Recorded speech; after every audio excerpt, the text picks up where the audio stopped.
സംവിധായകൻ രഞ്ജിത്തിനെതിരെ യുവാവ് ആരോപണമെത്തിയപ്പോൾ സകല സിനിമാ ലോകവും ഞെട്ടി എന്ന് തന്നെ പറയണം. കാരണം രഞ്ജിത്ത് പ്രത്യേകിച്ചും ഒരു യുവാവിനോട് ഇങ്ങനെയൊക്കെ ചെയ്യുമെന്ന് ആരും തന്നെ കരുതിയിരുന്നില്ല. അപ്പോഴാണ് യുവാവ് മറ്റൊരു കാര്യം കൂടി വെളിപ്പെടുത്തിയത്. തന്റെ നഗ്ന ചിത്രങ്ങൾ എടുത്തതിനു ശേഷം രഞ്ജിത്ത് ഒരു വ്യക്തിക്ക് അയച്ചു കൊടുക്കുന്നുണ്ടായിരുന്നു. താൻ ആരോടാണ് അയച്ചു കൊടുക്കുന്നതെന്ന് ചോദിച്ചപ്പോൾ ഒരു നടിയോടാണ് അയച്ചു കൊടുക്കുന്നതെന്നും ആ നടിക്ക് ഇത് എന്തായാലും ഇഷ്ടപ്പെടുമെന്നായിരുന്നു പറഞ്ഞത്. ആ നടിയുടെ പേര് മറ്റാരുമല്ല, നടി രേവതിയാണെന്നും യുവാവ് മാധ്യമത്തിനോട് പറഞ്ഞിരുന്നു. വളരെ വലിയ ആരോപണം തന്നെയായിരുന്നു ഉന്നയിച്ചത്. കാരണം രേവതിയാണെങ്കിൽ WCCയുടെ പ്രധാന അംഗം കൂടിയാണ്.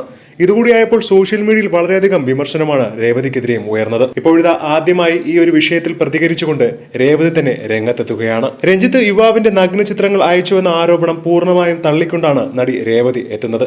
രഞ്ജിത്തിനെയും എന്നെയും ഉൾപ്പെടുത്തി മാധ്യമങ്ങളിൽ വരുന്ന വാർത്തകൾ താൻ ശ്രദ്ധിക്കുന്നുണ്ടായിരുന്നു. എന്നാൽ ഇത്തരത്തിൽ ആരോപിക്കപ്പെടുന്ന ഒരു ഫോട്ടോയും തനിക്ക് ഇതുവരെ കിട്ടിയിട്ടില്ല എന്നും അതുകൊണ്ട് തന്നെ അതിനെക്കുറിച്ച് കൂടുതൽ പ്രതികരിക്കേണ്ട ആവശ്യമില്ല എന്നാണ് രേവതി പറഞ്ഞത്. നേരത്തെ യുവാവ് ആരോപണം ഉന്നയിച്ചപ്പോൾ തന്നെ ഒരുപാട് പേര് ചോദിച്ചിരുന്നു, ഇത്രയും നാളായിട്ടും എന്തുകൊണ്ടാണ് ഈ മാധ്യമപ്രവർത്തകർ ആരും തന്നെ രേവതിയോട് ഇതിനെക്കുറിച്ച് ചോദിക്കാത്തതെന്ന്. അതിനെല്ലാം വിശദീകരണവുമായിട്ടാണ് രേവതി ഇന്ന് മറുപടി നൽകിയത്.